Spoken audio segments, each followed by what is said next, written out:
Assalamualaikum warahmatullahi wabarakatuh. Saya Juliarti Sania dengan NIM C0E021035, Prodi Keuangan Daerah Fakultas Ekonomi dan Bisnis. Baiklah, saya akan membahas atau memaparkan materi dengan judul Dasar Perhitungan Pajak, Depresiasi dan Amortisasi. Di sini saya akan membahas 3 poin. Yang pertama dasar perhitungan pajak, kedua depresiasi, dan yang ketiga amortisasi. Pertama, dasar perhitungan pajak. Dasar perhitungan pajak atau DPP merupakan harga jual, nilai ekspor atau impor, penggantian atau nilai yang dipakai sebagai dasar dari penghitungan besarnya pajak yang terutang. Untuk dapat menghitung PPh, terlebih dahulu harus diketahui DPP-nya. Untuk wajib pajak dalam negeri dan BUT, yang menjadi dasar pengenaan pajaknya adalah penghasilan kena pajak atau PKP. Sementara itu untuk wajib pajak luar negeri adalah penghasilan bruto. Secara singkat dapat dirumuskan sebagai berikut. Pertama, penghasilan kena pajak untuk wajib pajak badan itu adalah mencari penghasilan itu dengan cara penghasilan bruto dikurang biaya yang diperkenankan Undang-Undang PPh. Kedua, penghasilan kena pajak untuk wajib orang pribadi yaitu penghasilan itu dikurang PTKP. Dua, biaya yang dapat dikurangkan dari penghasilan bruto. Pertama, biaya untuk mendapatkan, menagih, dan memelihara penghasilan termasuk biaya pembelian bahan, upah, gaji, honor, dan sebagai berikut kecuali pajak penghasilan.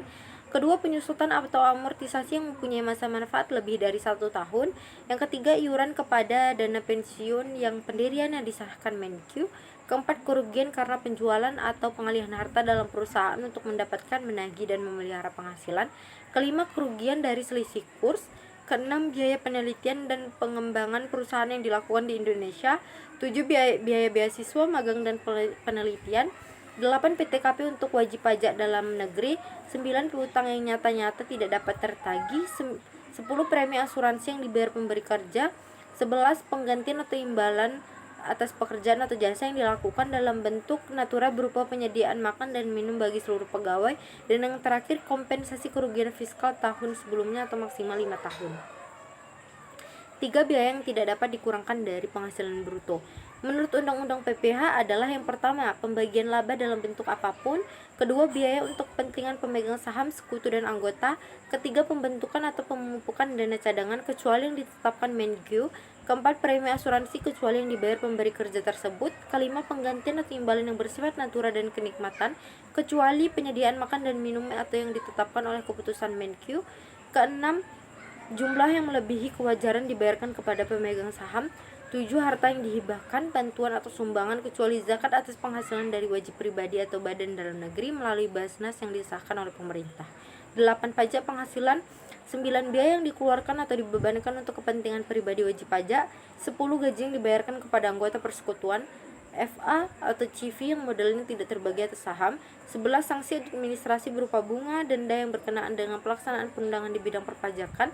Dan yang terakhir, biaya untuk mendapatkan, menagih, dan memelihara penghasilan yang dikenakan PPh yang bersifat final. Untuk objek pajak, PPh yang dihitung dengan menggunakan norma penghitungan penghasilan itu.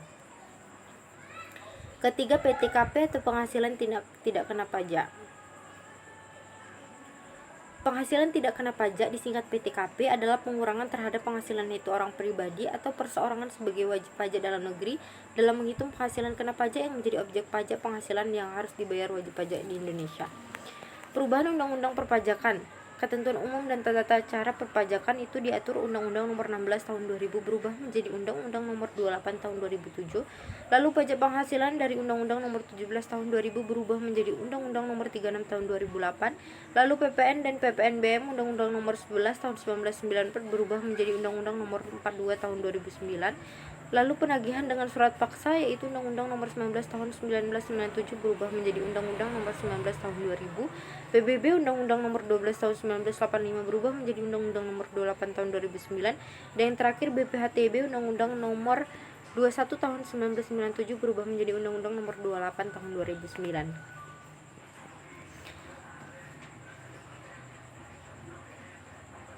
Berdasarkan Undang-Undang Nomor 36 Tahun 2008, PTKP ditingkatkan menjadi yang pertama, untuk wajib pajak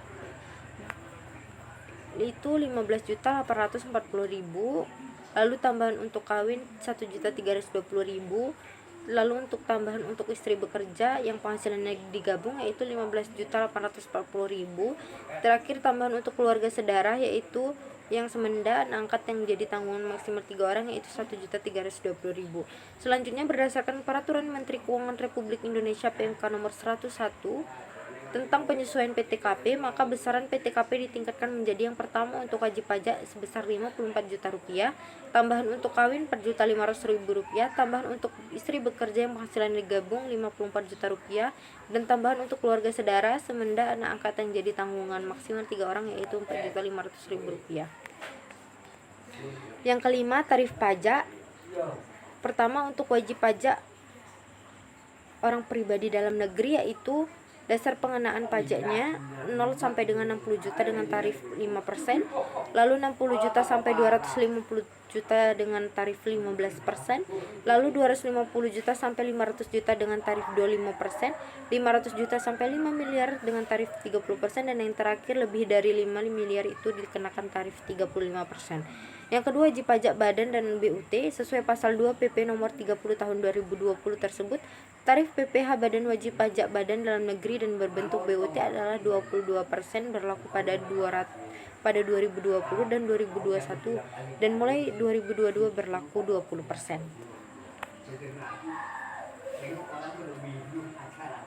Yang kedua, depresiasi atau penyusutan untuk aktiva tetap berwujud. Pengertian Depresiasi atau penyusutan adalah suatu akumulasi biaya yang dialokasikan untuk aset tetap selama satu periode tertentu atau dapat diartikan sebagai suatu hal yang dapat mengubah biaya asli dari aset tetap. Pengeluaran atau atas pembelian, pendirian, penambahan, perbaikan atau perubahan aktiva berwujud kecuali tanah yang berstatus hak milik, hak guna bangunan, hak guna usaha, dan hak pakai yang dimiliki dan digunakan untuk mendapatkan, menagih, memelihara penghasilan yang mempunyai masa manfaat lebih dari 1 tahun. Tidak boleh dibebankan sekaligus melainkan dengan depresiasi. Harta tetap berwujud dibagi 2 golongan. Yang pertama, harta tetap berwujud yang bukan bangunan terdiri dari 4 kelompok. Kelompok pertama itu kelompok harta berwujud bukan bangunan yang mempunyai masa manfaat 4 tahun. Kelompok 2 yang mempunyai masa 8 tahun. Kelompok 3 masa manfaatnya 16 tahun. Dan kelompok 4 masa manfaatnya 20 tahun. Harta tetap berwujud dengan berupa bangunan terdiri dari 2 kelompok. Yang pertama permanen, masa manfaatnya 20 tahun, dan tidak permanen, masa manfaatnya tidak lebih dari 10 tahun. Metode penyusutan yang diperbolehkan menurut undang-undang. Yang pertama, metode garis lurus, itu metode yang digunakan untuk semua kelompok harta tetap berwujud. Yang kedua, metode saldo menurun, yaitu metode yang digunakan untuk kelompok harta berwujud bukan bangunan saja. Saat penyusutan dapat dimulai pada pertama bulan dilakukannya pengeluaran. Kedua, untuk harta yang masih dalam pengerjaan, penyusutannya dimulai pada bulan pengerjaan harta tersebut selesai. Dan yang terakhir, dengan izin Dirjen Pajak, penyusutan dimulai pada bulan harta berwujud mulai digunakan untuk mendapatkan, menaati, memelihara penghasilan atau pada badan bar harta tersebut mulai menghasilkan. Ini adalah tabel masa manfaat dan tarif penyusutan. Selanjutnya contoh kasus beserta cara penyelesaiannya. Untuk metode penghitungan biaya depresiasi garis lurus, maka rumusnya adalah biaya penyusutan sama dengan harga perolehan dikurang nilai residu per umur ekonomis. Sebagai ilustrasi, sebuah perusahaan membeli kendaraan truk seharga 100 juta rupiah dengan masa pakai 5 tahun, dan setelah dipakai 5 tahun nilai terus menurun menjadi 100 juta atau itu nilai residunya. Maka biaya penyusutan per tahun yang dicatat adalah sebesar 100 juta karena 600 juta dikurang 100 juta per 5 tahun. Ketiga, amortisasi atau penyusutan untuk aktiva tetap tidak berwujud. Pengertian amortisasi adalah suatu proses pelunasan utang yang dilakukan dengan jangka waktu atau periode tertentu dan juga dikerjakan secara bertahap. Contoh sederhana dari pembayaran amortisasi ini adalah pembayaran tagihan bulanan pada kredit kendaraan, pinjaman kartu kredit, pinjaman KPR, dan lain-lain. Lalu, pengeluaran untuk memperoleh aktiva tidak berwujud dan pengeluaran lainnya termasuk biaya perpanjangan hak guna dan hak pakai yang punya masa manfaat lebih dari 1 tahun yang digunakan untuk mendapatkan, menagih, memelihara penghasilan. Tidak boleh dibebankan sekaligus melainkan dengan amortisasi. Harta tetap tidak berwujud digolongkan menjadi 4 kelompok. Yang pertama, kelompok Harta tidak berwujud bukan bangunan yang mempunyai masa manfaat 4 tahun, yang kelompok 2 mempunyai masa manfaat 8 tahun, kelompok 3 mempunyai masa manfaat 16 tahun, dan yang kelompok 4 mempunyai masa manfaat 20 tahun. Metode penyusutan yang diperbolehkan menurut undang-undang ini yang pertama metode garis lurus dan metode saldo menurun. Contoh kasus dan beserta cara penyelesaiannya. Rumus yang bisa Anda gunakan untuk menghitung jumlah angsuran adalah jumlah angsuran sama dengan P dikali I per 12 dibagi 1 dikurang 1 tambah I per 12 dikurang T, di mana P adalah pokok pinjaman dan I adalah suku bunga serta T adalah tenor pinjaman. Contoh sederhananya adalah jika perusahaan ABC memiliki pokok pinjaman sebanyak 10 juta rupiah dengan suku bunga 6% dan tenor waktu 12 bulan, maka cara menghitung jumlah angsurannya adalah 10 juta rupiah kali 6% per 12 dibagi 1 per 1 ditambah 6% bagi 12 dikurang 12, itu hasilnya 860.664. Jika jumlah angsuran sudah diketahui, maka tahapan selanjutnya yang harus dilakukan adalah menghitung angsuran bunga. Rumus menghitung angsuran bunga adalah pokok pinjaman pada bulan sebelumnya dikurang suku bunga dikali 30 per 360. Dengan menerapkan rumus tersebut pada contoh sebelumnya, maka akan diketahui bahwa angsuran bunga pada bulan pertama adalah 10 juta dikali 6% kali 30 per 360 sama dengan 50.000. Tahapan kelima yang harus dilakukan jika sudah mengetahui nilai jumlah angsuran dan bunga adalah dengan mendapatkan informasi terkait angsuran pokok yang harus dibayar. Lebih mudahnya, angsuran pokok bisa diketahui dengan cara mengurangi jumlah angsuran dengan angsuran bunga. Berdasarkan contoh sebelumnya, maka bisa kita ketahui bahwa angsuran pokoknya adalah 860.664 dikurang 50.000 sama dengan 810.664. Tahapan keenam yang wajib dilakukan adalah dengan cara menghitung saldo pinjaman dengan cara mengurangi nilai pokok pinjaman pada bulan sebelumnya dengan jumlah angsuran pokok.